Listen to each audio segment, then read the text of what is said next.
Welcome back to TVGP's Game Club. I'm your host, Boston. Joining me as always is Moonpear. Hi, why do I agree to this again? Yeah, man, I don't know. I'm very persuasive, potentially. And Musum. Uh, Hello, Boston. Quick, rate your co-hosts. All of you are the Rate best. your co-hosts. oh, oh yes. All of you Yes, tied please. for one. Yep, love them all. Yes. Yeah, so this is TVGP's Game Club of the Year. We take this month off, rest and recuperate, get ready for 11 brand new games in 2025. But before we do that, we're going to take a look back here and talk about all of the games we played on Game Club this year. If this is the first time you've been listening to this episode, we're just going to go through and say, hey, is this game we played in X month better than this thing and this thing and this thing? And then we'll get an ordered list here. We're going to If you are a connoisseur of the scientists, then Yes. you already know how this goes. Exactly. If you aren't a connoisseur of the scientist, please go listen to We Rogue Like It, the show where Moon and I do. We play way too many roguelikes, one every month. It's a very similar format. But we're also going to try not to spoil any of these games. But we might talk around some of the stuff. So it's not an outright spoiler cast here, like any of the individual episodes are. Especially It's last not a month's episode. It's not a spoiler warning, it's a spoiler caution. That's right. Exactly. The tornado has not touched down, but it's looking like Spoiler it might. caution. Yeah. We'll caution. So, that being said, let's get started here. Our first game from January was Thirsty Suitors. This was the. Did anybody else forget that we played this game this year? As much as I liked this game, it was very early in this year, which is part of the fun of doing this episode. Is we played the game and it was pretty cool. A lot of it was somehow a buff and debuff based turn-based RPG that was also a skating game that was also a cooking game. Yep. It contains multitudes. So just by default, it's already on our list. You're doing great, Thirsty Suitors. Let's keep it up. On February, we played Steam World Build. This was the top-down god game building game that had exceptionally small maps and The moving most around obvious a bunch of buildings. twist on the planet Mhm. ever. And then underneath doing your kind of tower defense. Oh, the mining stuff. Yeah. Yeah. Mhm, I forgot mhm. about that. So, is SteamWorld Build better than Thirsty Suitors? Let's get to the proper ranking here. No. You guys got further in this game than I did, though, so you'll have more of an opinion. But my instinct is no. It's not better than Thirsty I mean, Suitors. Musum's right. It's not. Yeah, it's not, and I think SteamWorld Build was the game that made me realize maybe I don't like the SteamWorld games. Maybe they're Well, just maybe you just don't like 4X games. maybe I love Stellaris. Like let's be clear. I like some 4X games. I do like kind of the your SimCity, your building games, and I like the tower defense stuff. It just all like the underground stuff I thought was pretty solid. The above ground stuff was just this like tossing buildings here, building this, Hey, clearing hey. more stuff, tossing. Remember that point where the only way to get the higher tier buildings was to upgrade a building you had and then move it to the new neighborhood to make it more efficient, and then build the old version and then put that in that place? Just That was awkward. incredibly fun. It's just awkward. It's just like a really a game full of friction the entire time in a way that didn't really feel great. So all right, Thirsty Suitors killing it. You're doing great. March, A Short Hike. That was the bird-based exploration, flying, self-discovery game. Yeah, it wasn't bad. Yeah, I liked this a lot. I'm saying nothing because I'm preparing to fight. I would put this at the top of our current list. I I think it's better than Thirsty Suitors. Come on, Musum. It's me and you, it looks like. It's 'Cause I definitely think better this than goes this Steam goes World top. Build. Mhm. I'm not sure about Thirsty Suitors. Like, there are two games that are like a strong B for me. Mm-hmm. I enjoyed the shortness of a short hike. Like, it was really charming. But you can summon your mom in Thirsty Suitors, and that goes a long way. You do raise a I very mean, good point. that is true. That's But you true. can call your mom in a short hike by getting to the top of the mountain. Oh, that's That's a true. very emotionally impactful scene. That's a good moment. Mm-hmm. And again, snow, so much snow, my favorite music piece from the entire year so far. That's a great track. I'm sold. Short hike to the top. You agree, Moon? Oh yeah, 100%. This top. goes to the top. Good job, a short hike. You're great. You're top of a short list. Anyways, April's game is Superliminal. So much. Superliminal. This was the forced perspective. Not maquette. Not It maquette. was the not maquette. To be that we clear, played this year. a game at some point we will have to play, and we'll call that not Superliminal. But this is the kind of forced perspective puzzle game. The big things getting bigger, the small things getting smaller, all of that stuff. It was fine. It goes at the bottom and stays at the bottom, in my opinion. Oh. Disagree. I think this goes either above short hike or below short hike. Oh. Ooh. That I wasn't expecting. Spicy. I thought Superliminal was very creative. I really enjoy taking the moon out from the sky. That was good. Yeah. It had a lot of really interesting puzzles. I was glad it was kind of short-lived. Is this your Stanley Parable liking coming back up again? Because it has a similar kind of thing vibe to it too. But Stanley Parable is better than any of the games we're talking about. But there you go. Oh, them fighting words. Yep. I say it. The four games we have on this list, Stanley Parable is better. Okay. The entire list probably not, but also Stanley Parable is entirely a narrative game, and there's little to no puzzle solving in it. But I thought Superliminal was a really cool game. I did not. It is one of the few ones that I did not get stuck on it for very long. Yeah. Like Thirsty Suitors is a game I really enjoyed, but has a lot of issues. Yeah.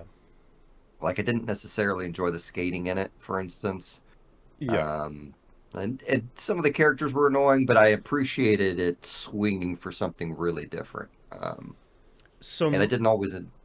Oh, go ahead. Sorry. Oh, I was just saying, keep doing what I remembered out of Thirsty Suitors. I don't remember enjoying the cooking very much in it. Like it's entertaining the first time you see it, but I remember getting. Like I get really frustrated when you put me in a what are those mini games called? QTE. QTE. Yeah. Not a fan. You must love Resident Evil 5. Honestly, I've never played it. There you go. To, Don't stay away from that one then. Yeah. Yeah, skip that one. Boston, where would it sit for you personally? My knee-jerk placement here is between Thirsty Suitors and SteamWorld Build. I think Superliminal is really solid. I totally agree. It does not overstay its welcome, which I think is a thing that puzzle games, especially first-person puzzle games, really struggle with. And it just kind of gets a little bit more honkers bonkers the longer you go through it, but not to a degree where you're like, there's some stuff at the end where you're like, what am I even really looking at? But I don't think that stuff is too long. But I think I kind of liked Thirsty Suitors a little bit more from a storytelling perspective and from a like relatability perspective. Plus, when you summon your mom, she's really big, and I think that's really funny. She's very disappointed. That's pretty great. Yeah. That's pretty great. Yeah. It's not gonna. We can all pull it. We'll all just move it above SteamWorld Build, and then we can figure out if it's above or below. That is true. Suitors. Yeah. And it's I don't feel strongly enough that I'm gonna like die hard fight for it at the moment. I just Thirsty Suitors was, I remember being a little bit long. Well, gosh, your aunt in that game is so awesome. That's true. Thirsty Suitors has a lot to love in it. Yeah, it does. It does. Oh, yeah. Okay. Let's at least for the moment, I think we can keep it at number 3, and we can always change some stuff around as we go. It's not set in stone quite yet. Speaking of number one, May episode 118, Pacific Drive. This is the first-person roguelike survival crafting, except you're a car. Well, you're driving a car, but like, come on, you're really the car. in the exclusion zone, essentially. Yeah, in the spooky Pacific Northwest. I still haven't finished this game. Number one, because runs get really long at the end. Number two, it makes me pretty nauseous to play it, and I still really love this game a lot. Yeah, I mean, I unfortunately never got to go back and play this. Just from your guys' previous reactions, I figure it's going to go pretty high up on the list either way. It seemed like it'd be cool at the start. Unfortunately, it just was in a technical state for how I play games that was not conducive to me playing it, and I have very little spare time right now. Yeah, it had a pretty rough launch. They've done a lot of work to make your own difficulty. Yeah, like you have 50 difficulty sliders now. The performance has been greatly increased, especially on PS5. So they've done a ton of really great work on this to support it and kind of make the game itself shine. I just really wish you could save in between branches. That'd be the thing that would just make this a 10 out of 10. I mean, as far as I'm concerned, this is number one on the list. I was trying to figure out if I put so far for the sure. record. So far. Okay. I was struggling whether or not to put this above or below a short hike here at the top of our list. But I think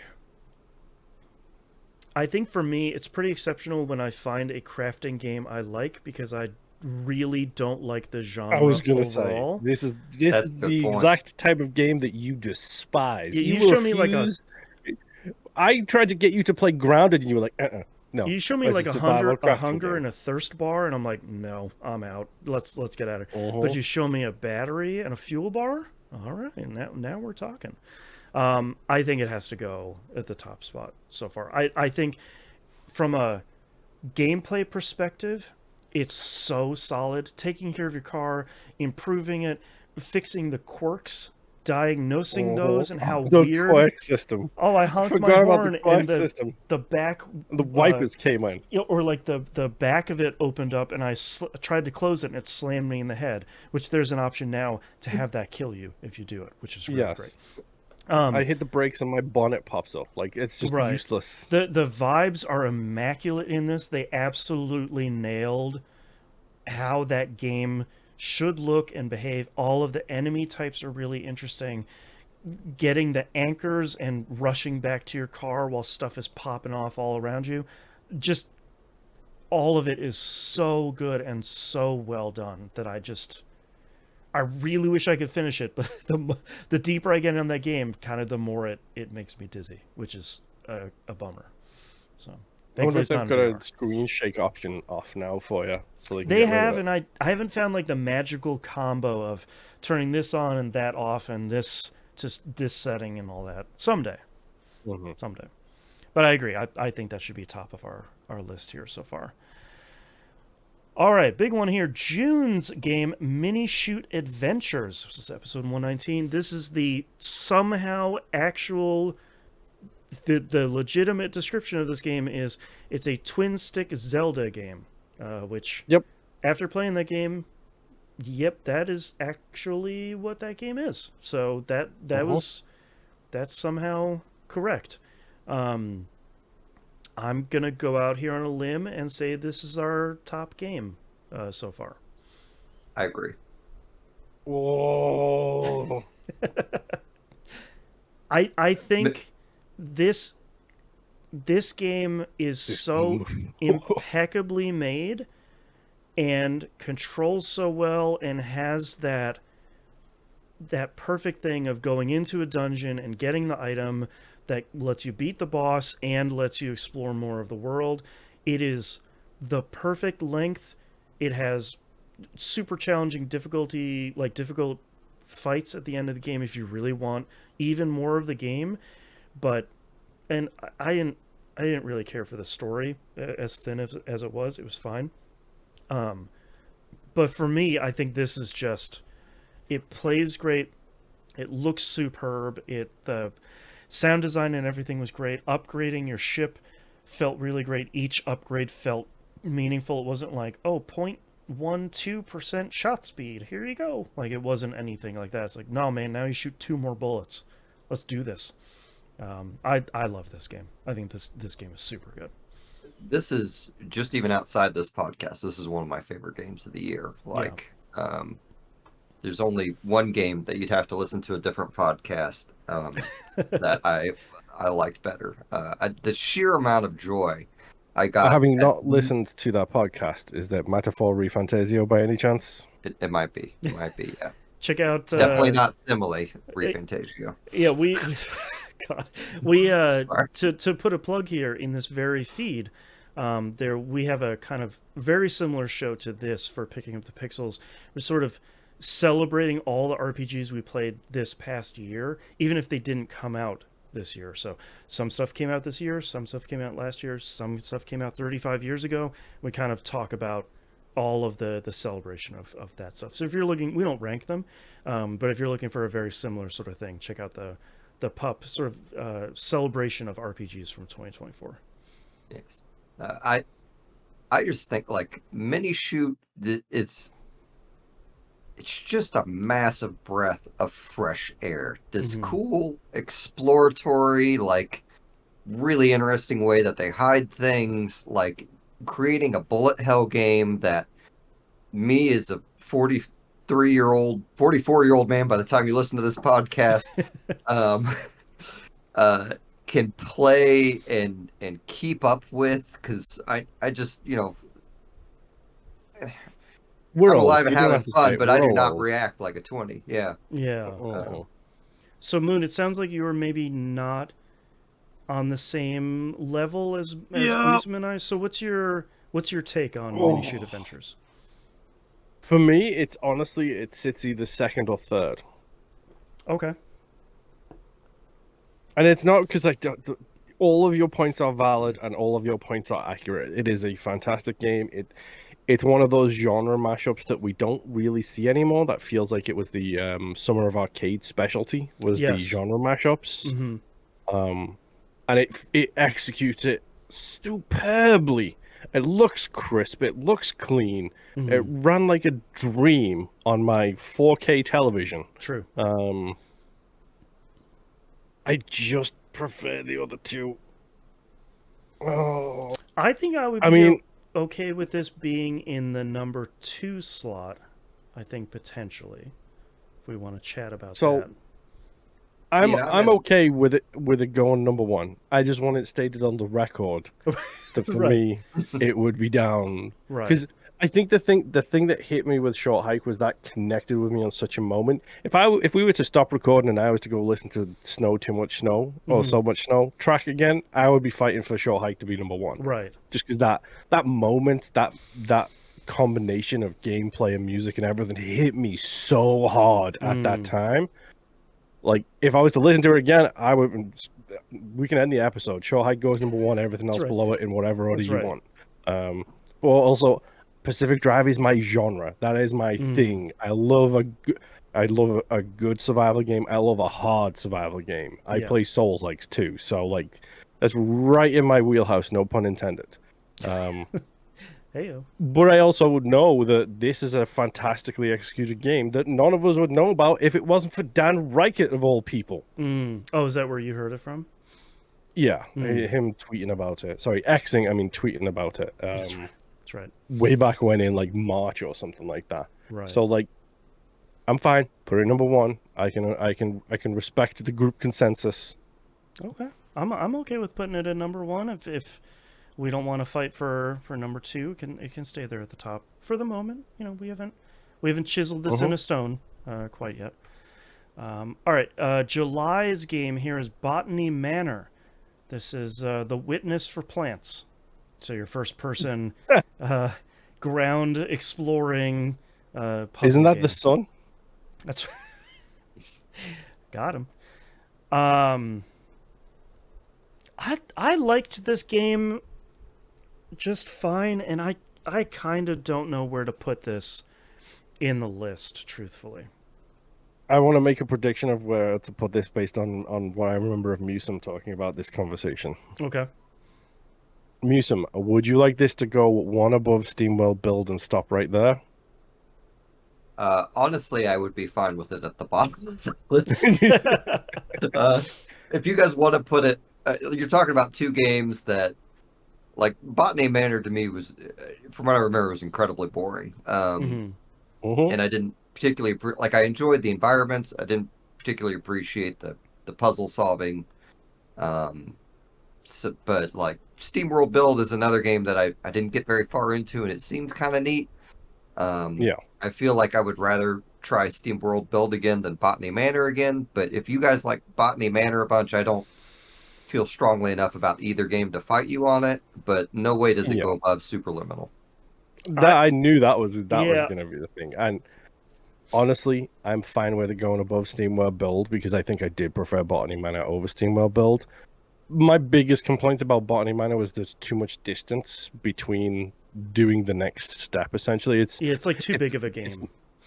It's not a compact, like really tight experience. It's more broad and exploring, and I love like the concepts behind it of being the first woman botanist and starting a school for kids. Yeah. Heartwarming, but very difficult to piece that story out because it's never outright telling you anything. You've kind of got to put it together from the jigsaw pieces. I agree with you, Moon. I think it goes above SteamWorld Build for me, but I think it doesn't go above Superliminal at the very least as like a puzzle game v puzzle game sort of fight. I think Superliminal is in every regard a more interesting puzzle game, and I think a better puzzle game than Botany Manor. Again, Botany Manor, it's a fun game. It's a great blue sky game. You have a bunch of It cool was like puzzles. 6 hours. Yeah, it's just a handful of hours. Like it's cool, but I think for me it's definitely better than SteamWorld Build. But I think that's where it stops on the list here for this year. That's good. All right, next game here, August game, Magical Delicacy. This is the magic farming, cooking, platforming Metroidvania. Who wants to say it?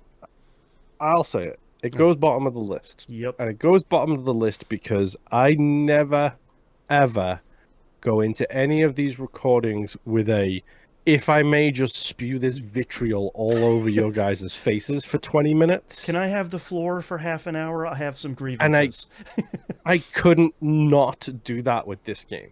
And the worst part about that whole process for me personally was I don't like speaking negatively about games, especially like smaller teams. Right. Like this is what, 1 or 2 dev teams. I think it's largely like a one-person team. Yeah.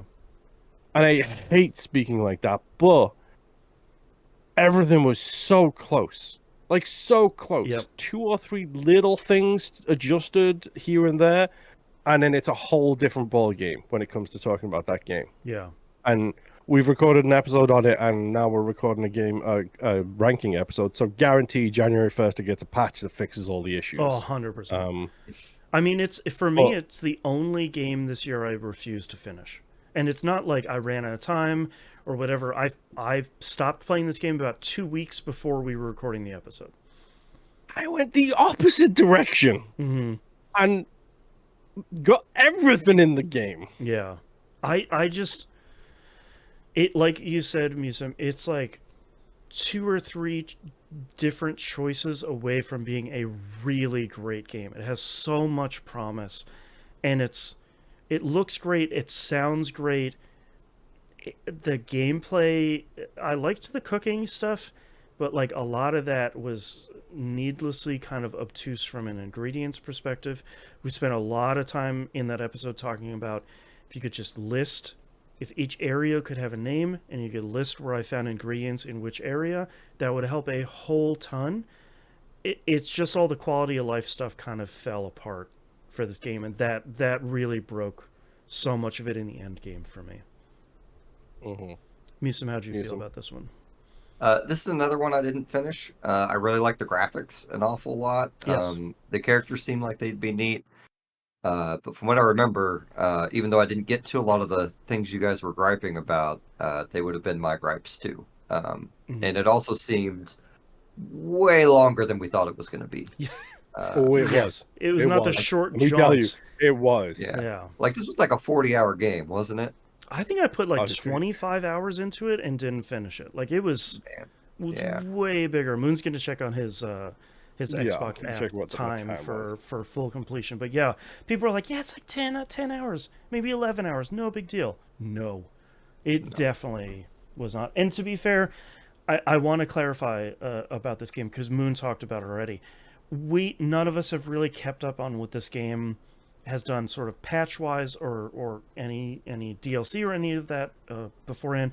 That doesn't really, we don't do that because that doesn't really it's like how we do on a We Rogue Like It. Like it doesn't really affect our choices. If this game got 100% different gameplay in a patch, that's fine. It's not the game we played this year when we played it in August, so that isn't really going to change this conversation.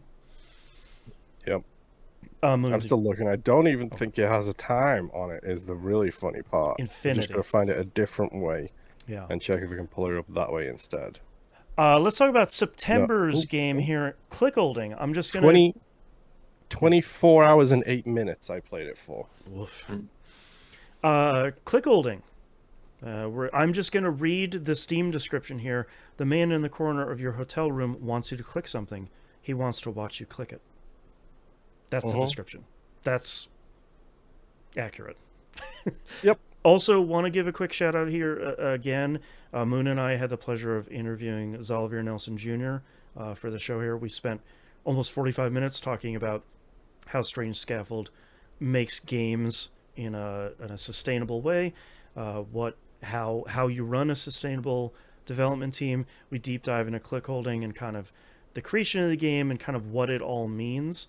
Zalvier did share with us the secret meaning behind clickholding, and I will take that to my grave.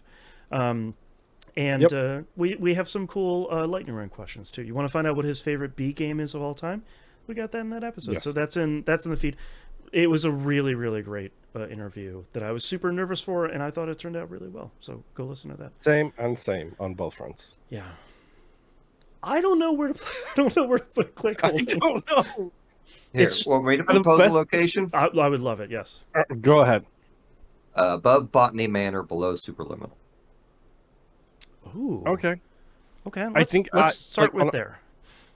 On a personal front, I do think I prefer it more than Superliminal, and maybe more than Thirsty Suitors. But as we talked about on the recording of that episode, I read a lot into the game, and the stuff we talked about off recording with Zalvier as well. I could get down with it here. I could, because I know that I probably took more off this than most people did. Right now it's at number 6 for those that are listening to the audio version. I agree with it. It's such a hard game because I think, like we talked about in the episode and like we talked to Zalvier, it is a surprisingly emotionally impactful game, but from a gameplay perspective, it's just clicking a button or holding it down if you prefer. But like it's really just those 10,000 clicks. If you hold it down, you are doing it wrong. Every click needs to be earned. That's right. He needs to watch you reiterate click. it again. That's right. It's important for him. Not what you hold, what That's you right. click. It's right there in the description. Yeah. It's not click holding. It's click holding. Huh? I hate you so much. I agree with that. I think 6 is where it is. I think that's a really solid spot for this game. For a very the most game club game, a very singular experience in click holding. Let's talk about October's game, Paranormal Site: The 7 Mysteries of Hanjo. This was the detective visual novel horror game we played for Spooky Month this year. I will hand the floor to you gentlemen for this one. God, I don't even know, man. So this is tough. I think at minimum it goes above Superliminal. I think I like this better than Thirsty Suitors. A Short Hike is where I start to get fuzzy. Yeah, because like Paranormicite, how good is it as a visual novel that is kind of bucking the expectations and the preconceived notions of a visual novel, and how good of a game as like a mystery game is it? And I think that's the thing that I struggle with. I agree with you. I think number 4 is a really solid kind of starting place, but I'm not sure it goes above Short Hike for me. Just because I think so much of it hinges on it sort of like breaking the fourth wall and kind of playing with expectations, and I think it does that really well, but as a mystery title, I think it kind of shows its hand too early, and the game just kind of reaches that inevitable end, which is fine, but I kind of wish it did a little bit more from a mystery suspense perspective. That is a good point. Short Hike is such a solid game. Mm-hmm. And Paranormal Sight it went for a lot of really cool things, and I'm trying for the life of me to remember what I didn't like about the game, but I feel like there were parts of that game that didn't quite gel as much as I had hoped by the end. Mm-hmm. It does feature one of my favorite characters this year, Mio, the high school girl with the like star sort of head beret thing. She was great. Standout star of Paranormal Sight. Give me a detective game with Mio, man. Yeah, man. We could That'd be great. Okay, so I think we're sort of having it settle here in the number 4 spot. Yeah. All right. Last but not least, last month's game, November's game, Life is Strange Double Exposure. If you want to get the full spoiler thoughts, that was last month's episode. That was a Game Club 5-star runtime for that, for sure. And a lot of our feedback and criticism of that game, due to the nature of Double Exposure, does rely so heavily on previous Life is Strange games. So try not to talk about a lot of that here, super spoilery, but it's kind of by its nature is interwoven into the game itself. Also, to briefly describe the gameplay here, it's a Life is Strange game, which is kind of like a modern take on the point-and-click adventure games. Yep. Yeah. So I have a question for you, gents. After ceding the floor, I now have a question. Okay. Is Double Exposure better or worse than Paranormicite? Oh, man. Honestly, this entire podcast, I've been like, I have no idea where to say Life is Strange to go. Is it better or worse than Paranormicite? Because in my honest opinion, okay, I'm slotting it right below Short Hike. I think a Short Hike is a beautiful, better experience. I prefer Pacific Drive above pretty much anything on this list, if I'm completely honest.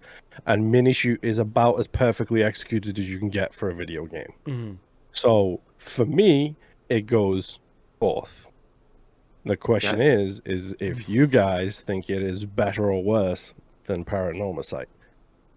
Honestly, I think for me it goes even lower than that. I think it goes under Thirsty Suitors.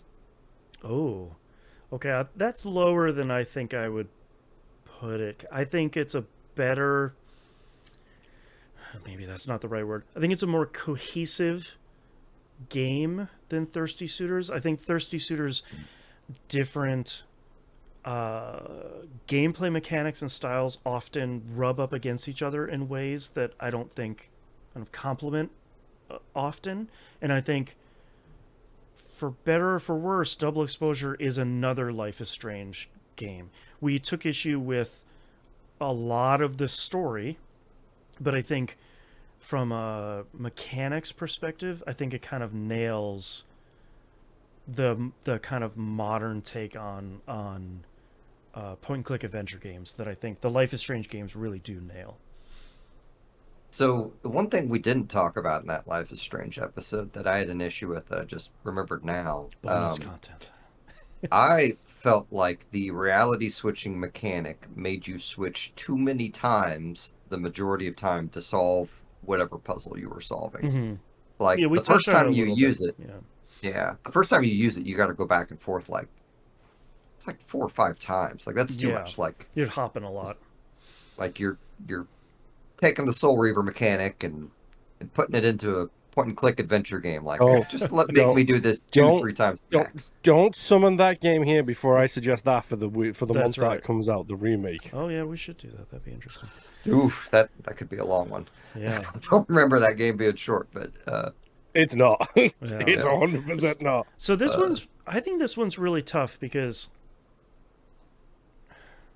Paranormasight, these are very similar games. Paranormasight, I think, is a really solid game throughout that I think has a cool mechanic and has interesting story changes and twists and whatnot.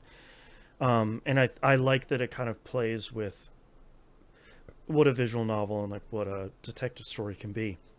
It has some incredible characters. And Life is Strange Double Exposure is a really solid Life is Strange game, technically really impressive, and like we talked about, it had some incredible cliffhangers like usual. Still playing in interesting ways with that episodic format, even though the delivery of episodes doesn't exist anymore. It's just you're getting one 5-episode story and you're kind of done with it. It doesn't have that like every month, every other month delivery mechanism anymore. But man, which one is better? I don't. My gut reaction, like my knee-jerk reaction, is I think Life is Strange Double Exposure is better than Paranormasight, but that's not a super firm spot for me. Life is Strange is such a. It's hard for me in this list because I do have like a slight personal vendetta against it, just because it is such a lesser game than the rest of the Life is Strange series. Mm-hmm. Especially following from True Colors, like that's the thing you got to follow. Yeah. Well, and we have a bias towards the Life is Strange titles too, which is part of the struggle here. That this kind of push and pull is. I love this series. Yeah. And this one is largely good, but ultimately kind of a letdown for spoiler reasons. Yeah. I don't know. I guess I could live. This year more than any other year, we played mostly decent games. Like there was no lake in the list. And like, I think the top 3, like most of us feel strongly about in some combination of way. Mm-hmm. I like Paranormasight, Thirsty Suitors, and Superliminal quite a bit. Right. I cannot for the life of me remember what disappointed me on Paranormasight. That's one thing that's working in that game's favor. Mm-hmm. Thirsty Suitors is a bit of a hot mess, but it really shoots for something different. It's got heart. Yeah. Yeah. And gosh, I don't know. I guess I could live with Life is Strange above Paranormasight because, well, I mean, I guess I'm basing that off of just me liking Life is Strange.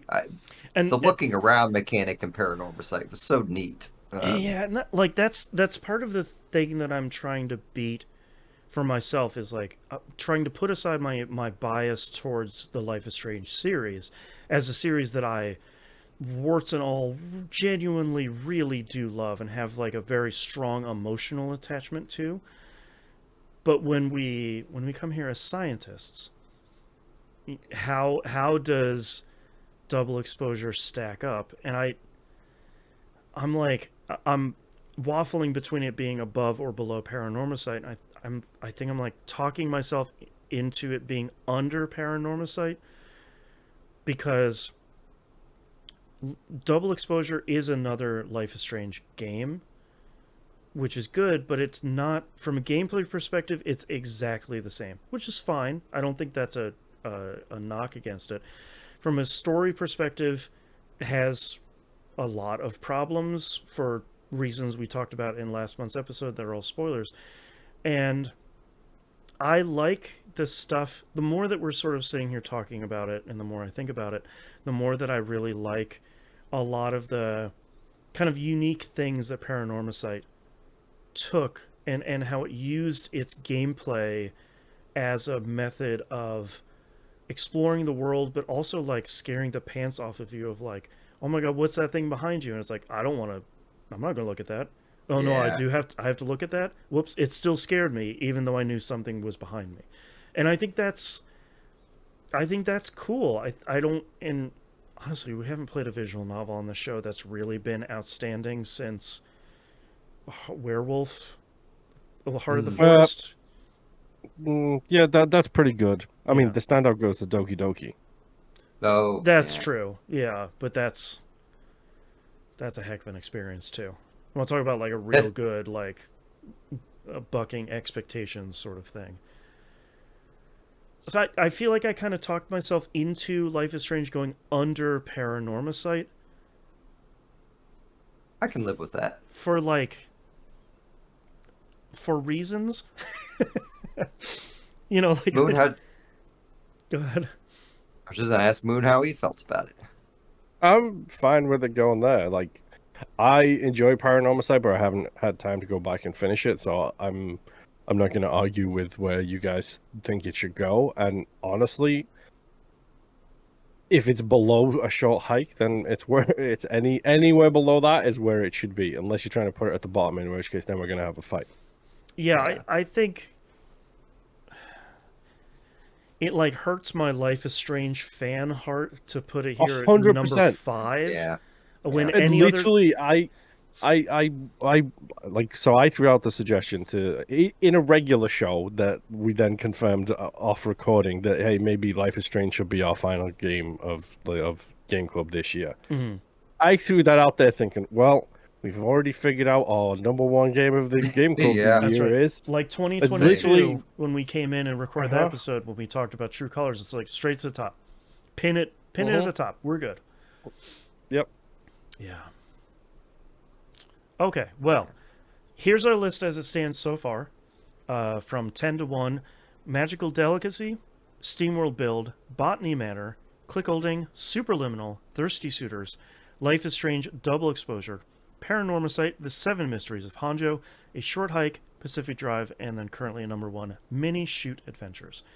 So who wants to go to the mat for anything changing here now that we've sat on this for 45 or so minutes? I'm pretty happy with the list as it stands so far. As a representation of us three, I think it's pretty solid. Yeah. Like I said, there'd definitely be tweaks I would make, but Science is about compromise. no, it's not. Science is about facts. Well, not our science, that's for sure. That's I why think we're doctors. That's right. Got to get the scare think quotes I'm- in there. Good with this list, honestly. Like, Yeah. because the top 3 games are really good games. Number 4, 5, and 6 are good games with issues, and I would argue 7 too. Honestly, I'd probably push for Superliminal being a little bit higher, but I'm fine with it, and everything. And I know you guys really connected with Click Holding. I didn't, but that's Mhm. okay. I think I feel decent about this list. All right. Yeah, so I think at this point it kind of stands as it currently does in a year that had a lot of really solid games and a couple of games here that ended up in some different spots on the list here than I think we were really expecting. So let's go over the list here again one last time from 10 to 1. Ending up at number 10, Magical Delicacy, SteamWorld Build, Botany Manor, Clickholding, Superliminal, Thirsty Suitors, Life is Strange Double Exposure, Paranormal Site in our top 3, A Short Hike, Pacific Drive, and at number 1, Mini Shoot Adventures.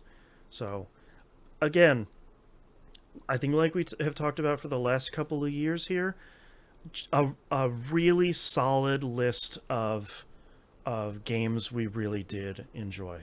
I think, like Game Club normally is, we're just kind of reaching into the hat and pulling out stuff we've heard of. Hopefully it's good.